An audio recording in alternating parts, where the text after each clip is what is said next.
The Flying type has always been a mainstay in the Pokemon world, dating all the way back to Generation 1. And to this day it remains among one of my favorite typings, especially with Generation 9 debuting the likes of Squawkabilly and Kilowattrel. But there are other Flying types out there that still want me to soar high with them, like Staraptor, Talonflame, Corviknight, and of course, Dragonite. It's time for yet another Monotype run for fun as I try to conquer Pokémon Scarlet using only Flying types. Hi there, this is JKS Plays, welcoming you to yet another journey in Generation 9. Even though this is not a hardcore Nuzlocke, I will try to make this as fun and challenging for me, as well as interesting and enjoyable for you. Here are all the ground rules I set in place that will be explained more fully in the description down below. And with that out of the way, Team Sky is ready on the runway and cleared for takeoff. For the 5th time in a Monotype run for fun that I've done so far, I enrolled in the Raja Academy, this time as a male avatar. None of the starters gain flying as a secondary typing here in Paldea, but I chose Fuecoco. That way Nemona gets Sprigatito, which gives the Flying types an advantage. However, in later battles, Nemona's Meowscarada, when it fully evolves from Sprigatito, will have the Thunder Punch as one of its attacks. After unlocking all the 3 major stories and getting the Tera Orb from Nemona, another treasure hunt begins, as I look to enlist my first recruits for Team Sky by hatching 2 eggs with Pokemon Violet and Scarlet, Indigo Disc DLC exclusives like this Picky Pack, and the first ever Flying and Steel type in the Pokemon world from the Johto region, Skarmory. I have never played a Pokemon game where there was not a Flying type in the opening routes in this region, and here's one of my favorites from Generation 9, this part fighting type Flamigo. And as I left Mesagoza through the West Gate, I encountered one of my favorite first route birds, Starly from the Sinnoh region. And I also found another Flying type from Johto, the part grass type, Hoppip. Hoppip is one of 2 Flying types you can get immediately once you enter Poco Path for the first time. The other is Fletchling, one of my top 5 Pokemon from the Kalos region. But I didn't want to get any of those Fletchlings. I went up the Grand Olive Orchard to get this wild Fire Tera Fletchling. After weakening this Fletchling while it was raining near the city of Cortundo, I managed to make the capture in one of the Apricorn balls, a level ball. And once Fletchling was caught, one of my Team Sky recruits, the first bird you encounter in the Alola region, Picky Peck evolved into Trumbeak. Now back to Fletchling. The first form of this line is a normal and Flying type, but it gains the Fire typing at level 17 when it evolves to Fletchinder. But I wanted to get this particular Fletchling because it has at least 2 guaranteed best IVs for being a wild Tera type, and it also had a neutral, bashful nature. And while preparing to take on the city of Cortundo's gym, Starly evolves into Staravia, which also gains the Intimidate ability upon evolution. Time for Team Sky and I to claim our first badge in Paldea. As always, the first badge I always go after in Pokemon Scarlet and Violet is in the Cortundo town against Bug Gym Leader Katie. I start things off by having my lead Pokemon, Scotland the Skarmory, apply some Stealth Rocks before going on the aggressive against Katie's first Pokemon, Nimble, eventually defeating the bug with 2 Peck attacks, while in between taking a neutral double kick due to Skarmory being also a Steel type. As you saw, the Stealth Rocks already took off a quarter of Tarantula's health before it also went down to a couple of pecks. For the final showdown of this gym battle, I brought in Japan the Staravia to square off against Katie's final Pokemon, Bug Tera Teddiursa, which of course has Fury Cutter in its arsenal. So I lowered the attack stat of Teddiursa with Intimidate when Staravia came in, and I also terrestrialized Staravia into a pure flying type. Stealth Rock damage and this terrestrialized wing attack left Teddiursa with just a slither of its HP before it retaliated with Fury Swipes, which only managed to get the minimum 2 hits. This last wing attack by Staravia scores our first victory for Team Sky in this Pokémon Scarlet flying only run, and now we got our first badge out of the way. Well, the next badge is supposed to be a mismatch for flying types when you're doing a flying Monotype run, considering it's against the Rock-type Stony Cliff Titan Cloth. Well, one way for flying types to overcome this is to get yourself the part fighting type Flamigo. The first low kick by Argentina triggered Cloth's Anger Shell ability, which always happens once it gets below 50% of its health. One more low kick set up the second phase of this bout, where Cloth's health bar gets larger the second it snacks on Urban Mystica. For the first turn in the second phase, I had Argentina set up its potential critical hit ratio by using Focus Energy. And then the first low kick did indeed score a crit, and also, once again, triggered Anger Shell. As you also noticed, I did not terrestrialize Flamigo at all during this Titan battle, considering it has the Flying Tera type, which would make it vulnerable to Cloth's Rock Tomb. One more low kick for the road, and down goes the Stony Cliff Titan. Then as Flamigo and I celebrated the win with Arven and his shoulder, another one of our Team Sky members got to evolve, as New Zealand the Hoppip evolves into Skiploom. Searching around Paldea for more team members, I added this Wattrel to the family at Secluded Beach, and as Wattrel was caught, Canada the Fletchling evolves into Fletchender. Getting this Wattrel was huge, considering this particular Wattrel came with the Volt Absorb ability, which will come in mighty handy for a future gym battle down the line. I then headed to the land of Kitakami, unlocking the hidden treasure of Area 0 Part 1, the Teal Mask DLC, in search of 2 more notable family members to my Team Sky family, like that Speed Boost Yanma. I also got the very important TM for Acrobatics, and headed inside this cave to get the Razor Fang, then made it all the way to Paradise Barrens to catch the part ground-type Gligar.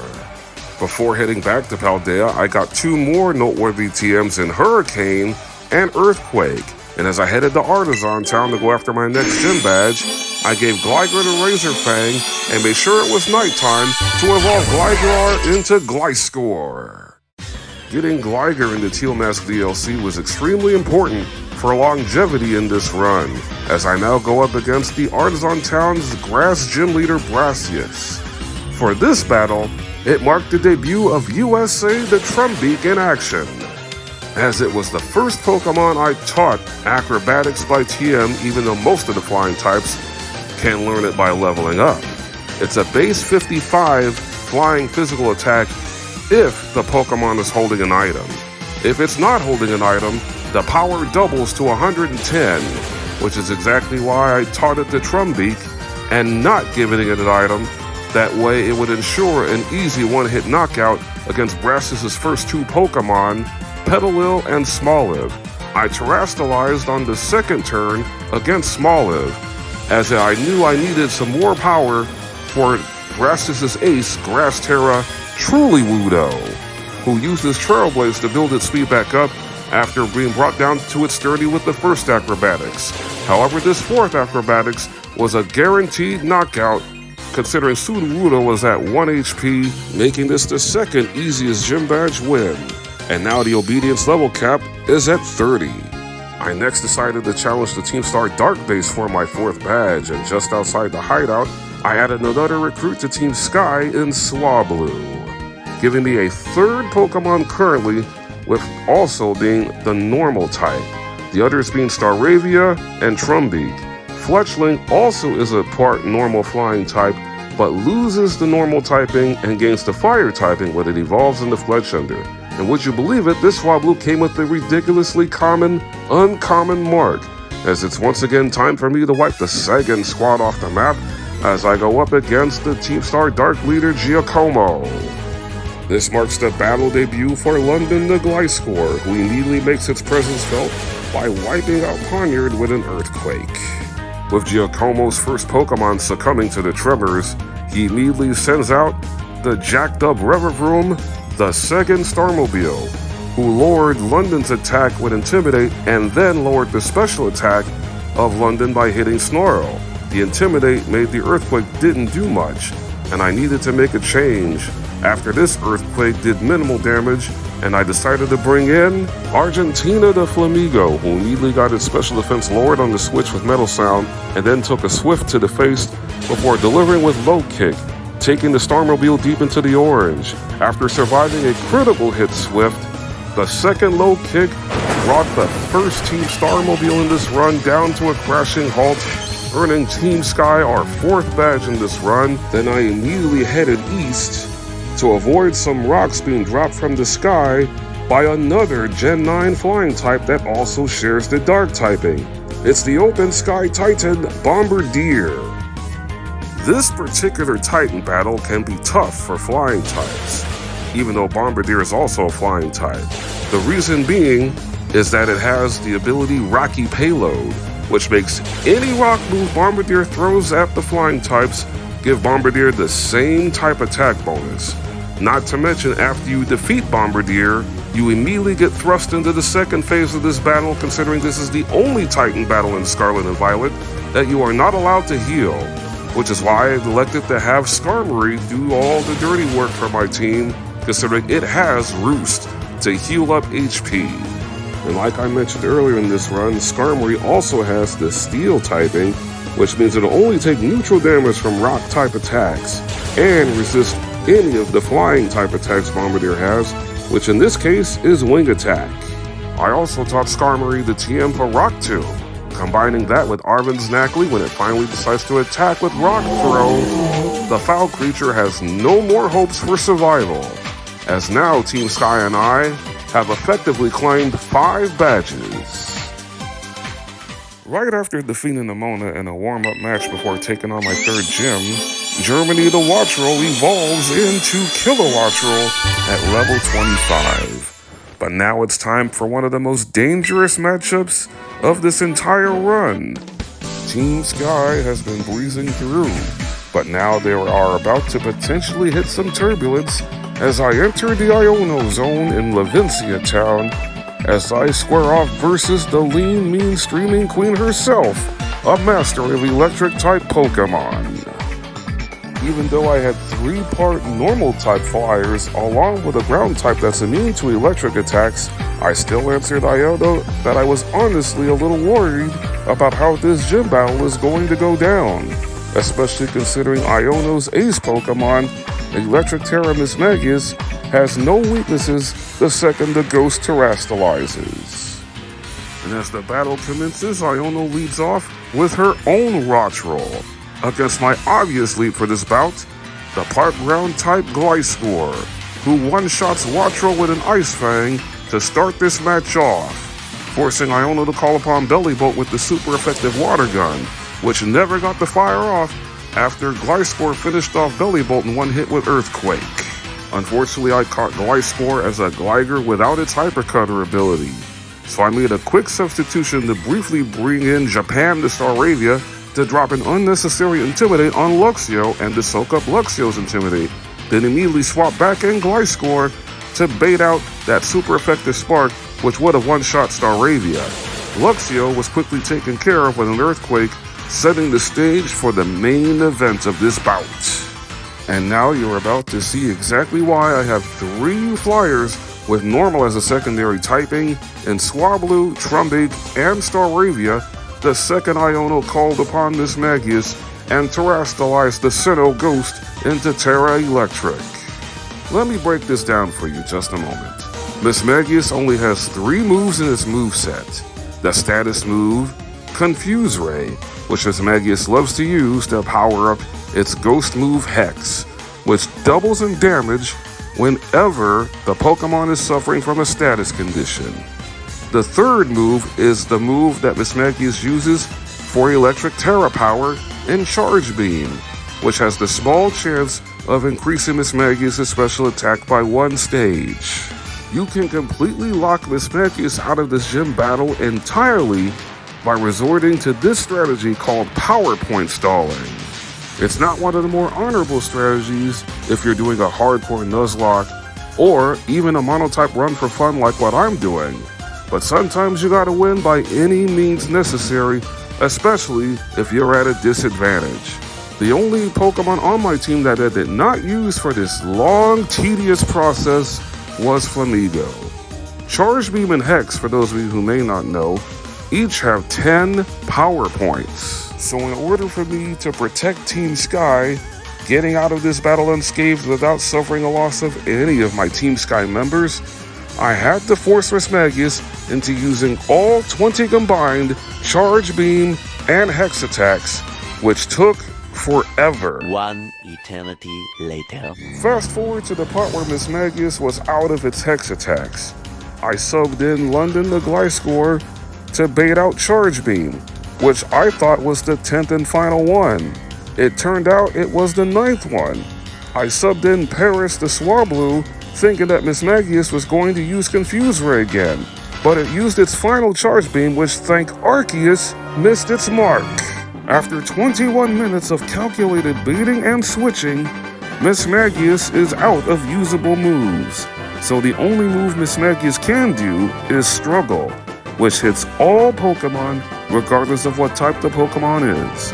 I wasn't going to let Mismagius go off easy, as Gliscor threw some rocks at Mismagius to finally put an end to my longest gym battle victory ever in Pokémon Scarlet and Violet. But it was well worth it. And one of my Team Sky members, after the match was over, got amply rewarded, as USA the Trumbeak evolved into Toucannon. And upon evolution, Toucannon learns its signature move, Beak Blast, which I hope to get to show off later on during this run. But for now, I have 6 badges, and the obedience threshold level cap jumps up to 35 after this dramatic 3rd gym victory. After surviving the Iono zone with my Team Sky family intact, I decided to enlist even more recruits in Oricorio, Murkrow, and heading back over to the Poco Path to get a Wingull. Once I caught this Wingull in a dive ball, I learned it had the hydration ability, which is important. Once it evolves into Pelipper, it gains the Drizzle ability, which makes Pelipper set up the rain upon entry. Speaking of rain, I'm about to make it rain on my next victim for this run, the Team Star Fire Base, catching a Magikarp in a Lure Ball and evolving it into Gyarados. Adding one of the most frightening Pokemon from the Kanto region is a definite plus for Team Sky, making the next 2 badges to claim in this run completely free, starting off against the Team Star Shedder Squad leader Mela and her fire types, immediately washing away the sun with Rain Dance, making Mela's Torko's Flame Wheel only take off 4 hit points, considering the rain increases water attacks by 50%, like this waterfall that one-shots Torkoal. It also decreases fire attacks by 50%, which is not good for Mela, as now she calls upon the power of her Shedder Starmobile. The rain is going to last 5 turns as I terrestrialize Gyarados into a pure water type.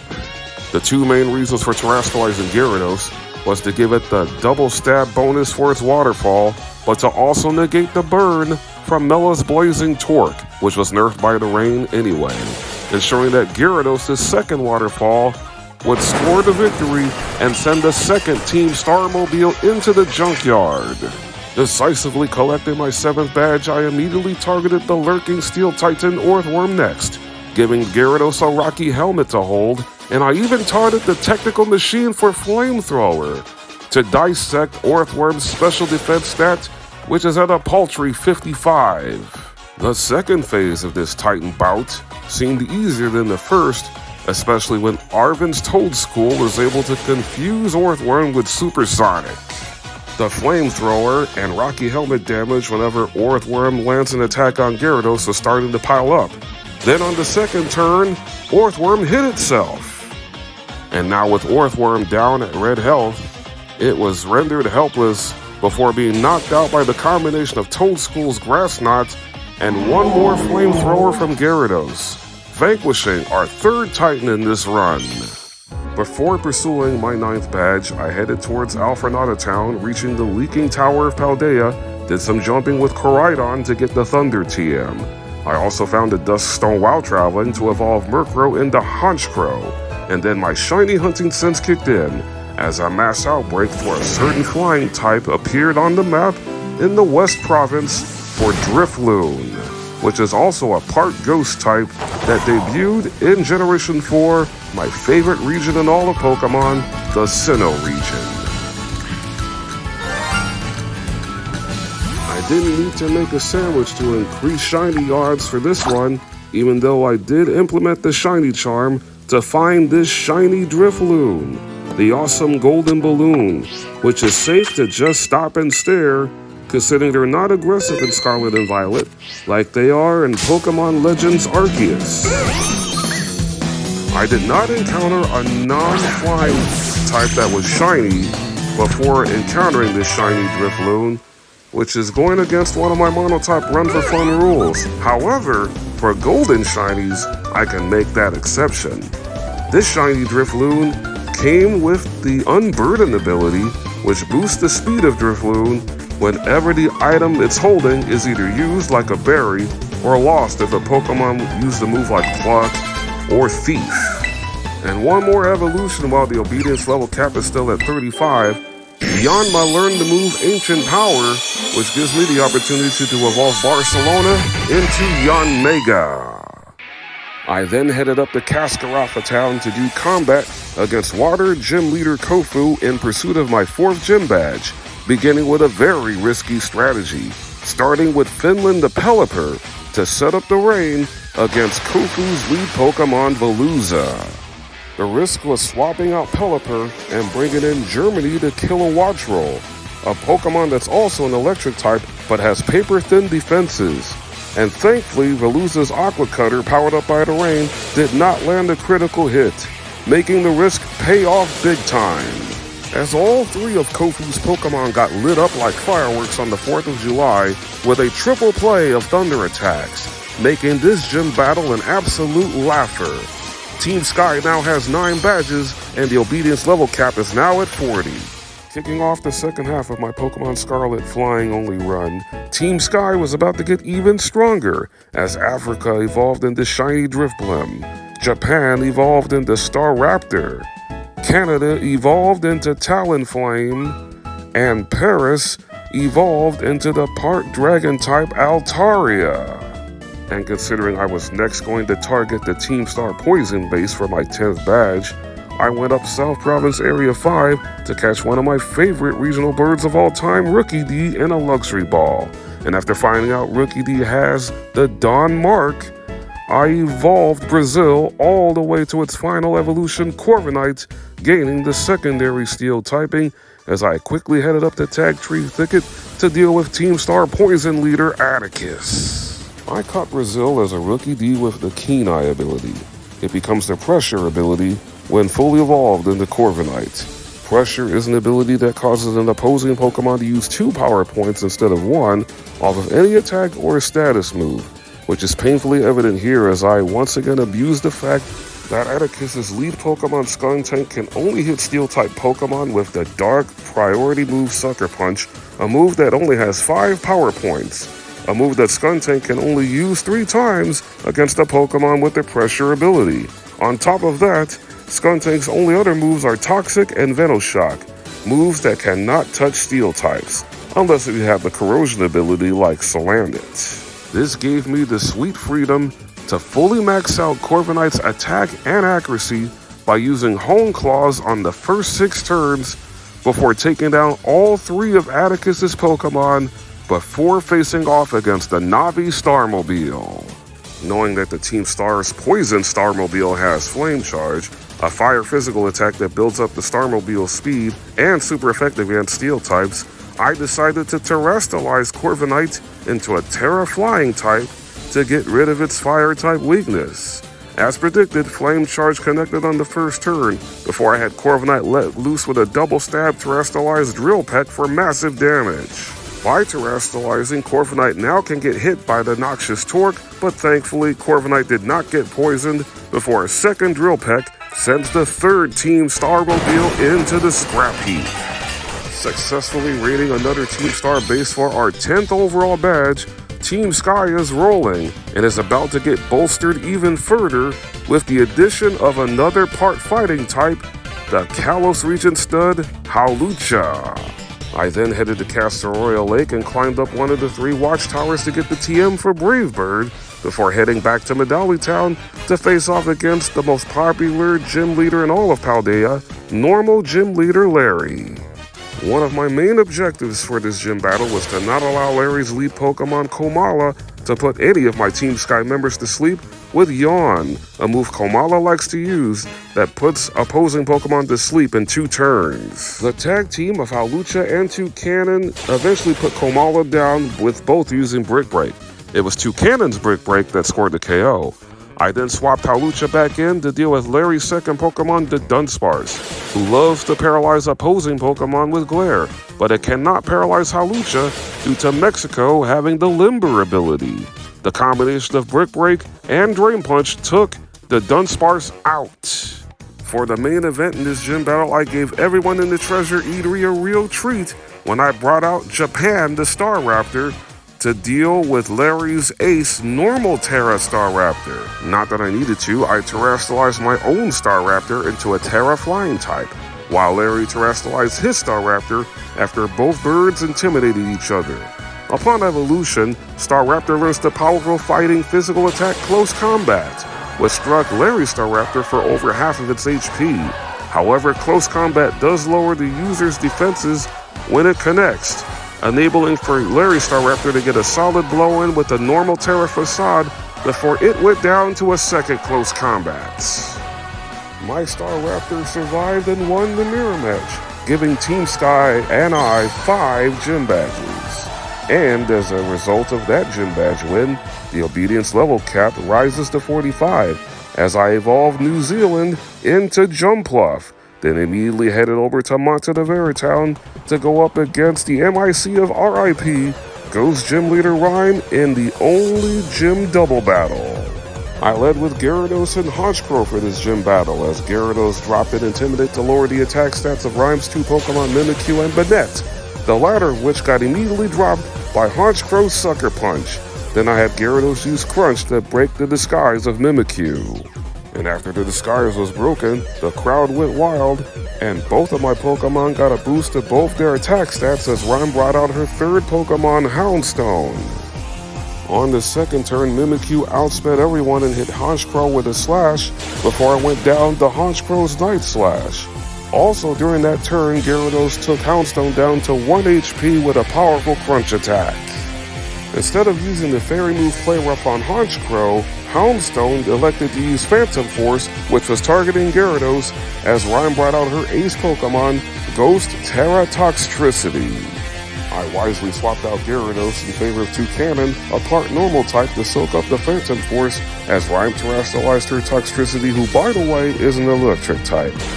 1 discharge will wipe out any of my fearsome flyers, but it never got a chance to unleash that move as it got wiped out by a +2 Sucker Punch from Honchkrow. Houndstone's Phantom Force whiffed due to Toucannon's normal type immunity to ghost type attacks, enabling for Honchkrow to score the final KO with a 3rd Sucker Punch, giving Team Sky and I our 6th gym badge, raising the obedience level cap to 50. I decided to bring out another Team Sky member into battle for the very first time, Barcelona de Yanmega, to go up against the Quaking Earth Titan Great Tusk, who got wiped out on the first phase with a powerful Air Slash. For the second phase, Yanmega struck with Air Slash again, and this one landed a flinch.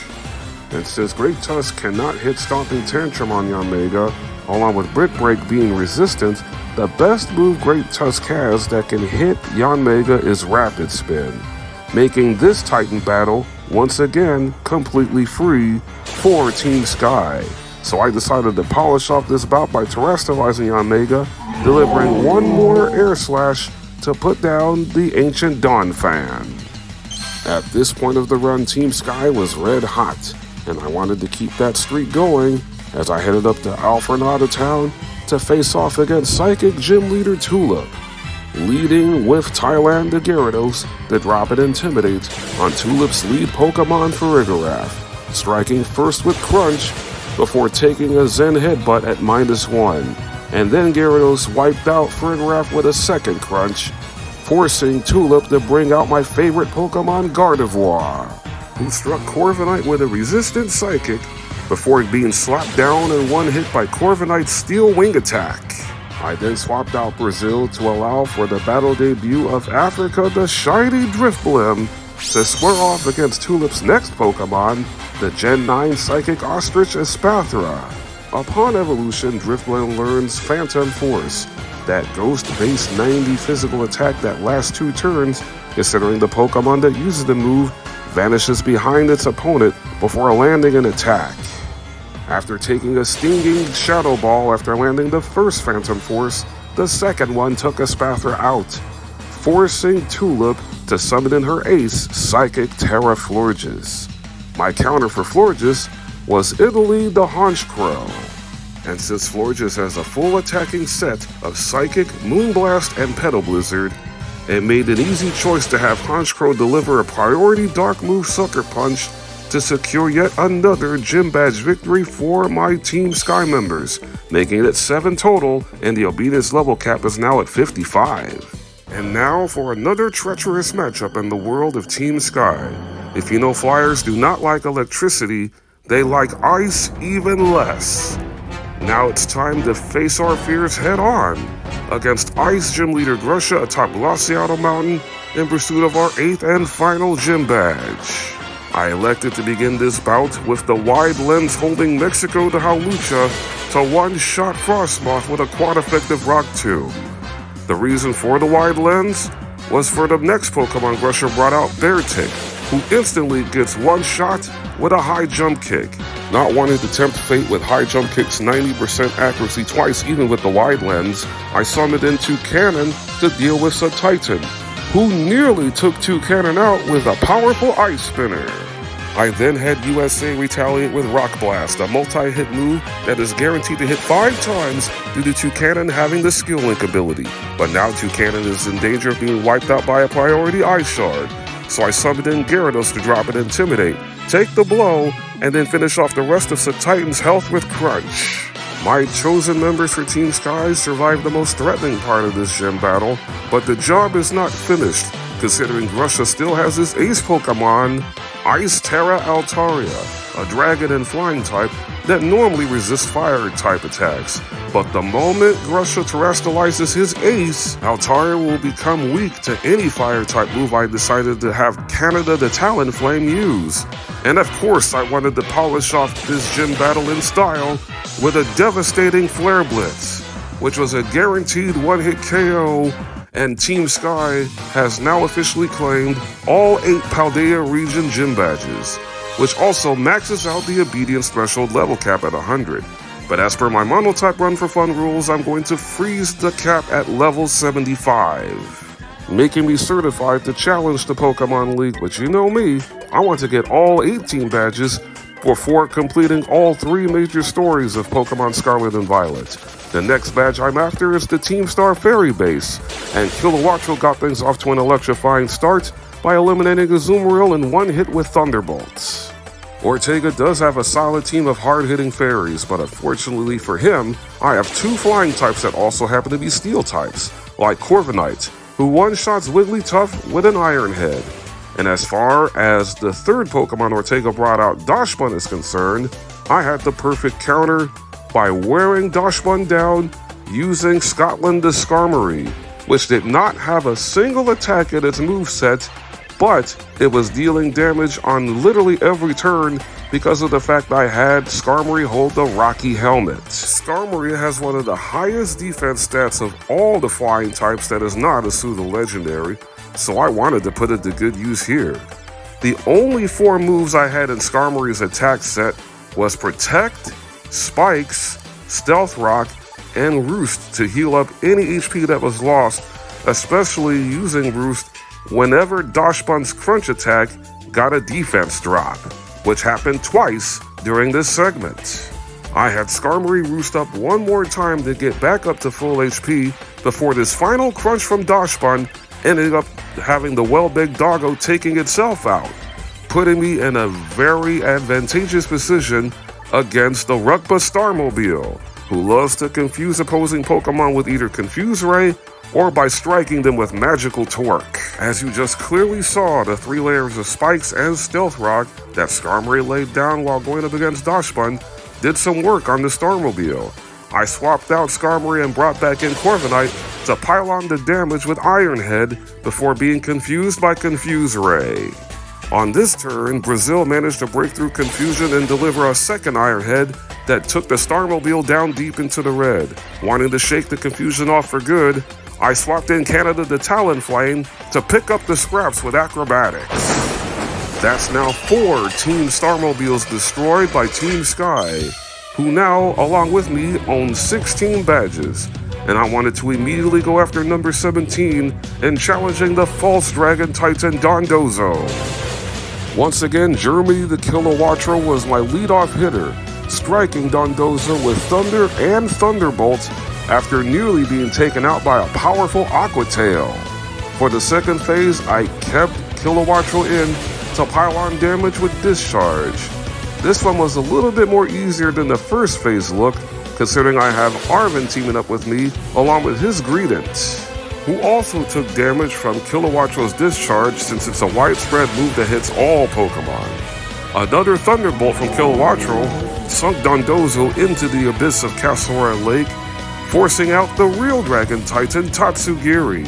I subbed out Kilowattra, considering it's weak to Icy Wind, and brought in a Pokemon that is quad weak to Ice in Paris to Altaria.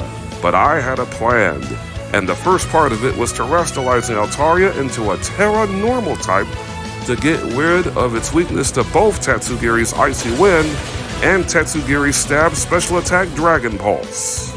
Tatsugiri mainly attacked Greedent during the third phase of this Titan battle, while I had Altaria chip away with super effective Dragon-type moves like Dragon Pulse. I wasn't able to get that small chance to paralyze Tatsugiri with Altaria's Dragon Breath. Then Greedent took Tatsugiri's health bar to the red by sacrificing itself with Takedown, going down to recoil damage, making this a one-on-one that Altaria was able to win with this final Dragon Pulse. Team Sky has now effectively conquered all 5 Titans, 17 badges down, and 1 more left to collect. After defeating the False Dragon Titan and fully revitalizing Arven's Mabosstiff, normally the first thing I do while at Kasora Lake is to get the Life Orb, which I did, but not before catching this Dratini to add to my Team Sky family. Dratini is another one of the most powerful Pokemon from the Kanto region that is a pure Dragon type until it fully evolves into its final evolution, Dragonite. After nicknaming Dragonite Australia, I immediately made my way over to the Team Star fighting base to square off against Cap Squad leader Aerie. Flying has a distinct advantage over fighting types, but Aerie has a couple of Pokemon with nasty flying type coverage, like Annihilate with Ice Punch and Basimian with Rock Tomb. Finland the Pelipper wipes out Toxicroak with Hurricane to begin this match after being poisoned by Toxicroak's Poison Jab. I immediately subbed out Pelipper to bring in Kilowattra to deal with Basimian, who also got wiped out by a Hurricane, which is now 100% accurate in the rain set up by Pelipper's Drizzle, which is going to last 8 turns due to Pelipper holding the Damp Rock. Altaria's first Hurricane wasn't strong enough to put away Annihilate, whose quad-effective Ice Punch nearly took Paris out. A second Hurricane finally swept Annihilate away, forcing Aerie to bring out her penultimate Pokemon before the Starmobile in Lucario. Staraptor pummeled Lucario into submission with close combat, and all that's left for Aerie now is the Cap Starmobile. I decided to make a substitution by swapping out Japan the Staraptor and bring in Barcelona the Yanmega, also a bug type, which means it quad resists any fighting type attacks even though that close combat did cause a paralysis.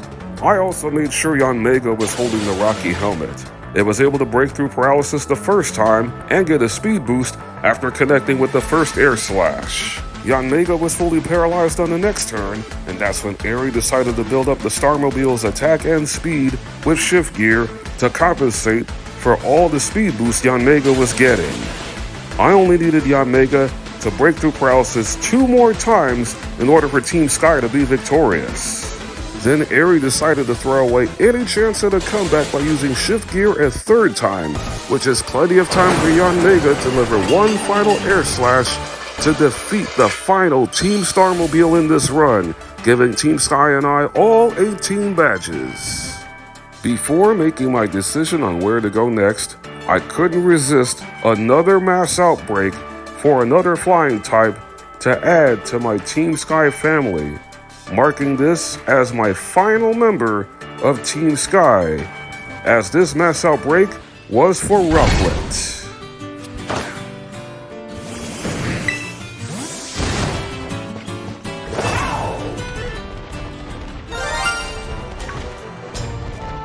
In just under an hour of searching and no sandwich boosts, Shiny Rufflet will officially be added to Team Sky. Rufflets aren't that hard to catch, but I saved the game for 2 specific purposes. To not only lock in the fact that I found Shiny Rufflet, which seemed eager to want to join the team, I wanted to go for the ultimate flex job by catching Shiny Rufflet in my only Beast Ball.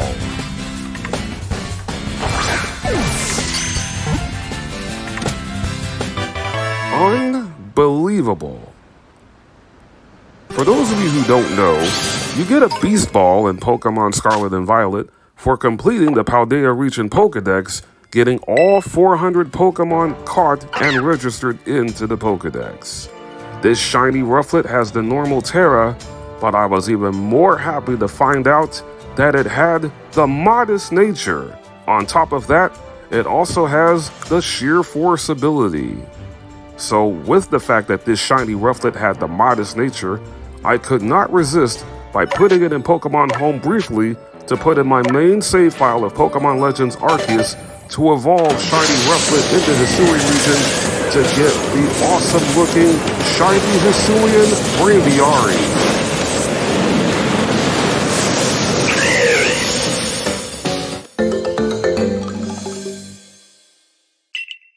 Not wasting a breath, I leveled up every single Team Sky member to 65 and decided to challenge the Pokemon League first. Meeting with top champion Gita at the entrance, in preparation for taking my champion assessment, which of course I was going to pass on the first try like I always do, I do realize there will be several threats lurking about in this Paldea Elite Four Gauntlet, dealing with all of Hassel's dragons, most specifically against his Ace Excalibur also being a part Ice type. The mirror match against the 3rd member of the Elite Four, Larry, now possessing a team with flying types of his own. Steel is a type that resists flying, and that's the type that the 2nd Elite Four member, Poppy, specializes in. And then of course the opening battle of the Elite Four against ground type Master Rika, who has 2 Pokemon on her team that could potentially put a dent into my Scarlet flying only Deathless Run for Fun plans. Donphan with Stone Edge, and the Speedy Doug Trio with Rock Slide. I chose to begin Team Sky's experience in the Elite Four by leading off with Barcelona de Yanmega against Rika's first Pokemon Whiscash, who immediately gets eliminated from the equation by a critical hit quad-effective Giga Drain, forcing Rika to call upon Donphan second. I confidently kept Yanmega in to deliver an Air Slash but did not get the flinch. Then Yanmega was brought down to a single hit point with Stone Edge because of the fact I had Yanmega hold the Focus Sash, and then Donphan went down to another Giga Drain. The speed boosts Yanmega got after defeating Rika's first 2 Pokemon gave Barcelona plenty of speed to outspeed Doug Trio, who stood no match for a super effective Giga Drain. And to showcase on the screen, Yanmega still had the Focus Sash intact, despite the fact it never registered after Yanmega took a quad-effective Stone Edge from Donphan. London the Gliscor makes its battle return, destroying Camerupt with a quad-effective Crab Hammer. And now Rika was down to her ace Pokemon, Ground Tera Clodsire, so I decided to bring in Australia the Dragonite for the first time in battle, which is the perfect answer to Clodsire's Protect Stalling tactics. Since it can't hit Dragonite with Earthquake, Clodsire's best attack is Liquidation, a move Dragonite resists due to its Dragon typing. Clodsire tried to delay the inevitable with Protect on turn 2, but eventually it went down to Dragonite's second Ice Punch to secure Team Sky's first victory in the Elite Four. The next thing on Team Sky's agenda is to defeat the second Elite Four member, Poppy, a master of Steel types. My biggest concern for this bout was Copperajah applying Stealth Rocks, so I had Hawlucha take care of that first threat immediately with a wide lens boosted high jump kick. And since Corviknight was coming out with Brave Bird, I decided to switch out Hawlucha and bring in Kilowattrel to give Corviknight a dishonorable discharge. Surprisingly, Poppy decided to bring out Magnezone third.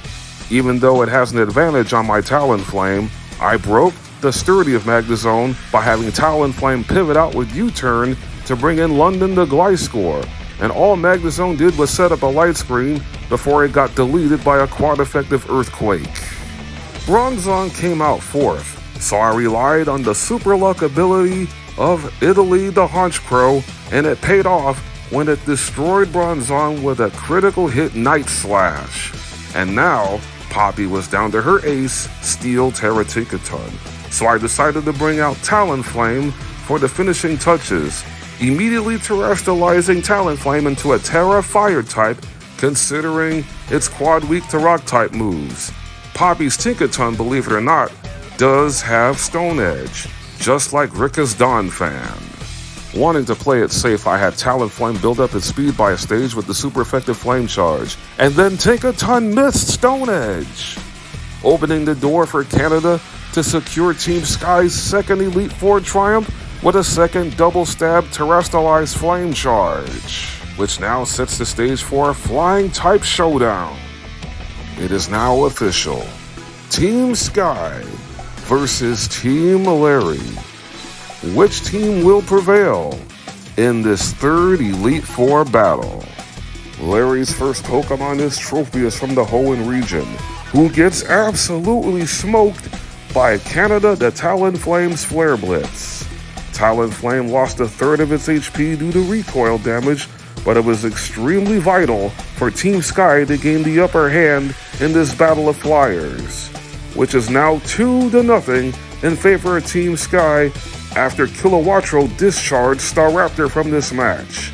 Next up for Larry is his own Altaria, who struck Pelipper with a strong Dragon Pulse before it gets annihilated by Pelipper's quad-effective Ice Beam.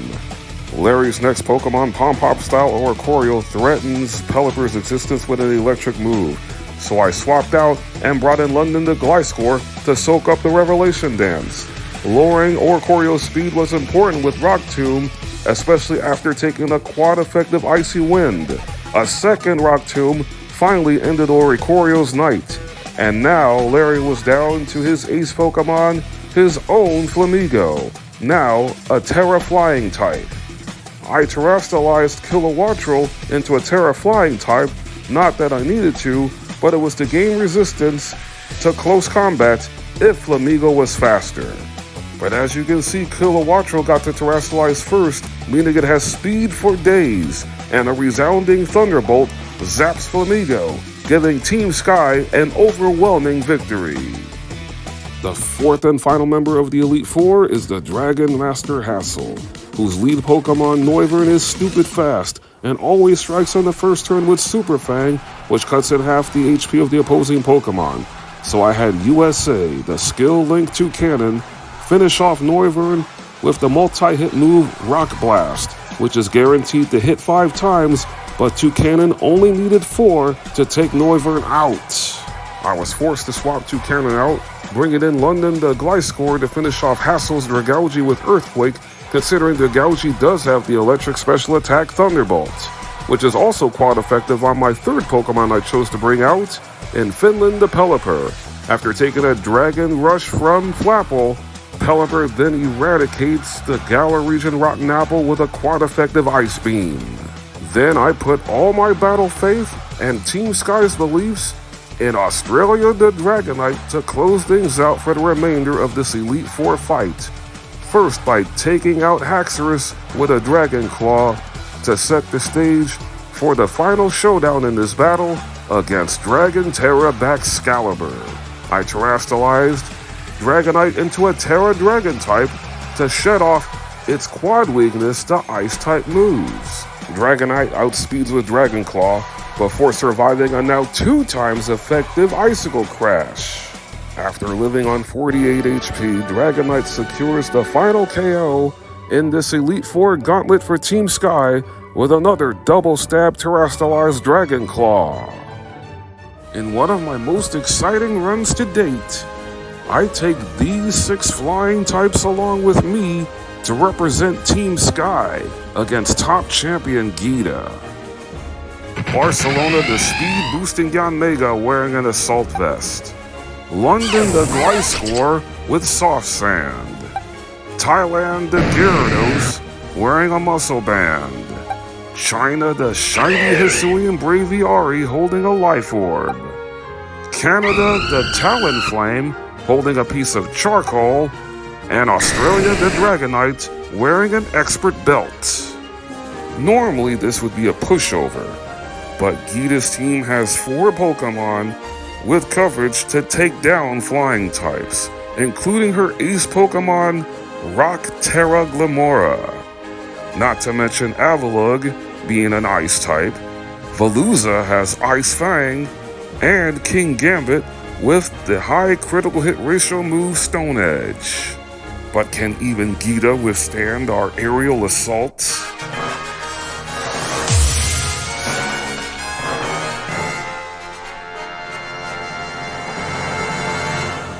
The main reason why I started off with Yanmega and had it hold the Assault Vest was to withstand the oncoming Lumina Crash from top champion Gita's first Pokemon, Espathra, which harshly lowered Yanmega's special defense before the Johto bug that ended up getting an evolution in Sinnoh, dropping Espathra in one hit with Bug Buzz.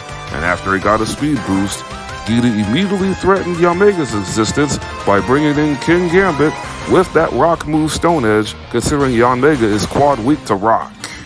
So I brought in London the Gliscor, one of my main MVPs throughout this entire run, to finish off King Gambit with a pair of Earthquakes that sandwiched the Kowtow Cleave attack from King Gambit. And since Veluza is coming out next with Ice Fang, and adding the fact that Veluza is a water type, my best counter was bringing in shiny Hisuian Braviary to put Veluza down with Shadow Ball, a TM that I got after defeating Rhyme back in Montenevera Town for my 6th gym badge. Avalugg came out 4th, so I brought in one of my 2 flying types that takes neutral damage from ice-type attacks in Talonflame. And since Avalugg is notoriously weak in special defense, I taught Canada the Fire Blast TM to melt down that large iceberg of a Pokemon. And now with no more ice threats to deal with, it made for a safe switch to bring in Dragonite to go up against Go-Goats. The combination of Ice Spinner followed by extreme speed was more than enough to put down the Kalos region Goats. It all comes down to this for my Team Sky 6 chosen ones, as Gita's now down to her ace Pokemon, the previously mentioned Glamora, who is also a poison type. So my Glamora stopper for this bout is Gyarados, the other flying type that takes neutral damage from ice type attacks, and I terastallize Gyarados into a Tera water type to eliminate its weakness to rock type moves. Glamora's double stab Tera boosted Rock Tera Blast will rip through my entire team if given the chance, but it opted to go for Sludge Wave, seeing that Gyarados was fully terastallized, enabling for the Kanto region powerhouse to conclude matters with a Tera boosted double stab Waterfall. Move over, Nemona. Naraja Academy has another champion in the mist. As Glamora got washed away, I now earned the title of Paldea Region Champion by defeating the top champion. But Team Sky and I are not finished yet. After becoming Paldea Region Champion, I decided to take on Director Clavell first in front of the Naraja Academy entrance, leading with Italy the Honchkrow against Clavell's first Pokemon, Oranguru, who got stung by a Night Slash, retaliating with foul play before being knocked out by a critical hit Sucker Punch. And as Oranguru went down, it started to rain, and the second Clavell brought out Abomasnow. It begun to snow, thanks to Abomasnow's snow warning ability, and even with those weather effects into play, Abomasnow still gets one shot by a quad-effective flamethrower from Talonflame. It also helped that Canada's flamethrower was the second straight critical hit knockout for Team Sky. Finland the Pelipper scored the third KO for Team Sky in this bout, eliminating Houndoom with a rain-boosted Surf after surviving a critical hit Thunderfang. Poltergeist was next to go down, courtesy of another Night Slash from Honchkrow. I next swapped in China the shiny Hisuian Braviary to deal with Clavell's fifth Pokemon, Amoonguss, who was about to get quickly erased by a 100% accurate Hurricane that got an even bigger boost considering Hisuian Braviary was holding the Life Orb. In addition, Braviary did not suffer Life Orb damage because it has the Sheer Force ability. And the last Pokemon left standing for Clavell is the water starter in Paldea, the Dancing Quackable, who terastallizes into a Tera water type to power up its signature move Aqua Step. But Kilowattrel was faster, and with the rain still up, Thunder is also 100% accurate, putting Team Sky and I in prime position to finish all three major storylines, starting with the Victory Road finale against fellow Paldea Region Champion and neighbor Nemona in front of all of Paldea to bear witness to at the Mesagoza Battle Court. Getting rid of Midday Lycanroc immediately was first priority, as I slapped a choice scarf on Mexico to Hawlucha, who ended up doing the bidding by destroying Lycanroc with close combat.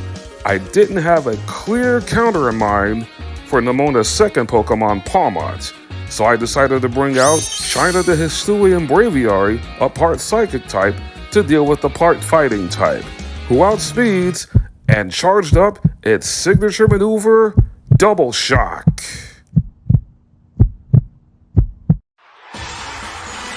Never underestimate the value of having a Focus Sash, as Hisuian Braviary hung tough, and Pawmot now loses its electric typing after hitting Double Shot, making Nemona's most prized Pokemon outside of the starter she had to pick, Meowscarada, a sitting duck, to get eliminated from the battle with Esper Wing, Hisuian Braviary's signature maneuver. And now all the momentum is in favor of Team Sky, as I brought out Australia the Dragonite to finish off Nemona's third Pokemon, Goodra, with a Dragon Claw. Nemona's fourth Pokemon is 3-segmented Dunsparce that has the Dragon Physical Attack Dragon Rush, super effective against Dragonite. So I decided to counter with London the Gliscor, delivering an Earthquake. The Dunsparce then set up its attack, defense, and accuracy with Coil before taking a second Earthquake that brought the Dunsparce down to the red. A third shakeup by Gliscor finally finished the Dunsparce off, and now Nemona only has two Pokemon remaining, with the first of those two being Orthworm, who immediately got sent back into its Pokeball after being burnt to a crisp by a flamethrower from Canada, the Talonflame. And now the only Pokemon left standing for Nemona is her starter, the Grass Kitten Meowscarada, which has an awesome attack stat and can threaten any of my flying types that's not Gliscor with Thunder Punch. Nemona terastallizes first, considering Meowscarada has the speed advantage, but I didn't care. I terastallized Staraptor into a Tera Flying type. Knowing that Meowscarada was going to strike fast, dropping its attack stat by a stage with Intimidate was crucial, considering how much damage Thunder Punch did to Staraptor. But this beautiful brave bird from Sinnoh sticks the landing on the head of the fancy feline. Team Sky is immortalized forever in Paldea, and I proved to Nemona once again who the strongest trainer in the Naraja Academy is. I am once again the ultimate champion in Paldea, and the Victory Road storyline is complete. Now that it's nighttime, I head over to the schoolyard of the academy to deal with Penny and her team of evolutions. It's one of the most simple of all the finale battles of all three major stories. Simply have a Pokemon that can counter all of the evolutions, considering none of them have a secondary typing. Yanmega scored the first KO for Team Sky in this battle by getting rid of Penny's first evolution Umbreon with a pair of Bug Buzz attacks. Baiting out the Fire-type evolution Flareon second, I countered with the rain-setting Pelipper to wash away Flareon with Surf. And now the Electric evolution Jolteon comes out third, making its Thunder attack 100% accurate, which is not effective against ground types like Gliscor, who still managed to one-shot Jolteon with a -1 Earthquake. Speaking of Thunder, I forgot to put that attack back in the moveset of Kilowattrel, dealing with the fourth evolution, the Water-type Vaporeon, and it almost cost me Kilowattrel after it got nailed by a strong rain-boosted Hydro Pump. But fortunately, Thunderbolt and Discharge was well enough to put Vaporeon down. And now for the fifth evolution, the Grass-type Leafeon. This gave me the perfect opportunity to finally showcase the signature move of USA the Toucanon Beak Blast. A 100 base power physical flying attack that burns the opposing Pokemon on contact when they hit Toucanon while it's charging up on this 2-turn attack. And once Beak Blast was released, Leafeon was done for. For the final evolution to take down in this battle, I brought out Brazil the Corviknight, a part steel type, to go up against Penny's ace Pokemon and my favorite evolution, Flying Tera Sylveon. I simply let Corviknight stay on the aggressive, knowing that Penny was going to use Baby Doll Eyes on the first turn to lower the attack stat of Corviknight. 2 Iron Head attacks rammed into Sylveon before it went down on the second one, closing out the storyline for Starfall Street. The only battle left for Team Sky before the final battle against the final boss is against Arven in front of the Poco Path Lighthouse. I chose to lead things off with Mexico the Howlucha to finish off Arven's lead Pokemon Greedent with close combat.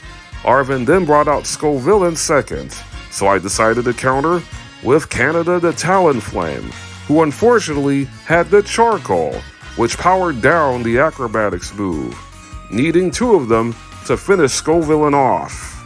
And since Talonflame is quad weak to rock, Arven predictably brought out Garganacl next, so I decided to counter with Finland the Pelipper to set up the rain and wash away the Minecraft Pokemon with a rain-boosted Surf.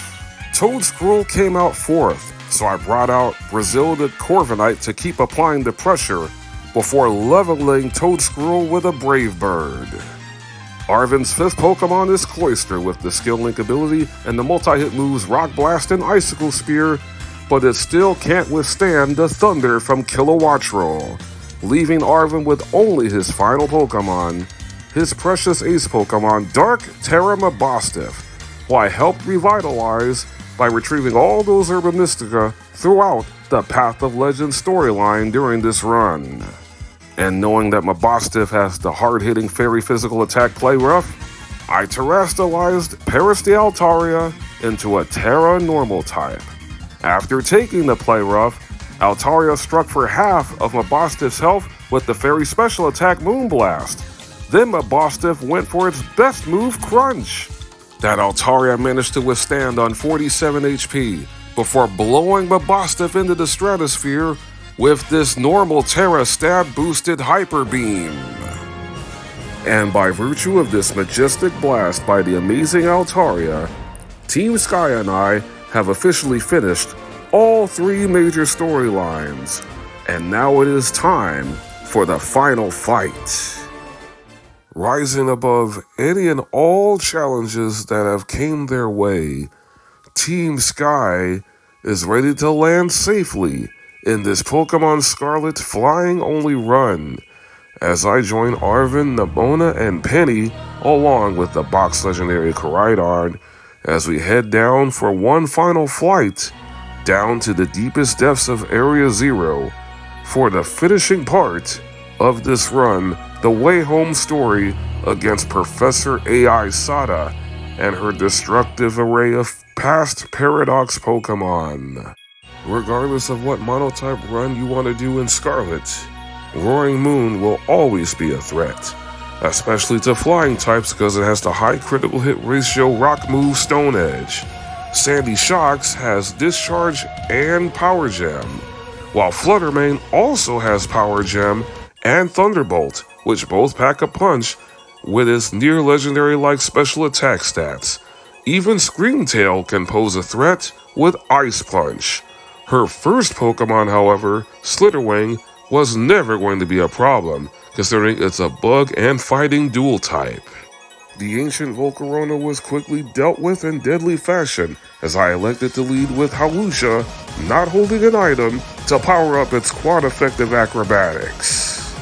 Having Mexico come out first was a tactical setup to bait Sada into bringing out Screamtail second, which played right into my hands as I subbed in the Rocky Helmet holding Talonflame, who, believe it or not, can learn Steel Wing by level up, which struck Screamtail for super effective damage and even getting a defense boost. Then the big dummy missed Zen Headbutt on its first attempt. A second Steel Wing took Screamtail down to the orange. The ancient Jigglypuff connected with this Zen Headbutt. However, it triggered Canada's Flame Body ability, which also means Screamtail will take burn damage, as well as suffering damage making contact with the Zen Headbutt due to the Rocky Helmet. Now essentially being made a complete joke for the rest of this bout, Screamtail was finally finished off by Talonflame's Flare Blitz. Even though the Kalos region bird took recoil damage, Canada did its job perfectly, forcing Sada to immediately bring out Flutter Mane third. Talonflame is a goner if I let it stay in, so I subbed in Brazil the Corviknight holding the Assault Vest to deal with the Ancient Mischievous, who struck fast with Thunderbolt, but Corviknight struck even harder with the super effective Iron Head, dropping Flutter Mane in one decisive hit.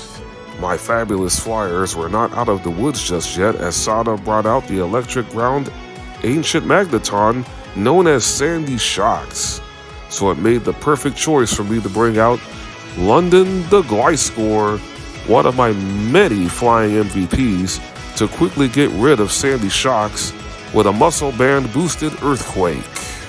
Sada's penultimate Pokemon before her ace is the Grass and Dark type Brute Bonnet. So I swapped in Barcelona the Yanmega holding a Silver Powder to power up its bug type attacks to destroy the Ancient Amoonguss with a quad effective Bug Buzz, setting the stage for the final showdown of this final fight against Sada's final Pokemon, the Dragon and Dark type known as Roaring Moon. So I wanted to finish off this run the most dramatic way possible, by finishing off this fight by subbing in Dragonite. And as the ancient version of Salamence gets its attack boosted by 30%, holding a booster energy to activate its photosynthesis ability, I terastallized for the final time, making Australia the Dragonite a Terra Dragon type. Roaring Moon has the speed advantage over Dragonite, striking first with Dragon Claw, which brought the Kanto region's pseudo-legendary down to its final hit point, while also landing the heightened chance of a critical hit. A blow that definitely should have finished Dragonite off, except I gave Australia one of my 3 focus sashes to hold. 1 HP is all I need for Dragonite to claim our victory.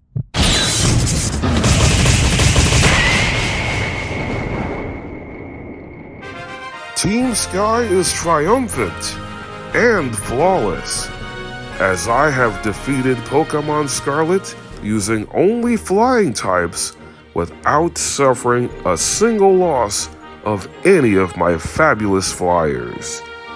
making this my 7th consecutive Monotype Deathless run for fun, joining these other 6 Pokemon types: Fighting, Fairy, Dragon, Dark, Psychic, and Steel. I have to say that this run, along with my Violet Dark run, are my 2 most difficult runs to go through Generation 9 without a loss. And this one truly was fun. To all of you who decided to take this time out and wanted to see this from start to finish, I sincerely thank you from the bottom of my heart. If you love content like this, be sure to leave a like. And if you are a newcomer to the channel, be sure to please click on that subscribe button, because every subscription tells me that I am doing something right and will further inspire me to want to make even more gaming content. My favorite flying type is Staraptor, but I also want to give special recognition to these flying Pokemon like Talonflame, Corviknight, and especially Gliscor, which has an awesome ground and flying dual typing. Let me know which Pokemon that's a flying type that is your favorite in the comment section below if you so choose. See you on the next one. And as always, take care, God bless you all, and keep on shining.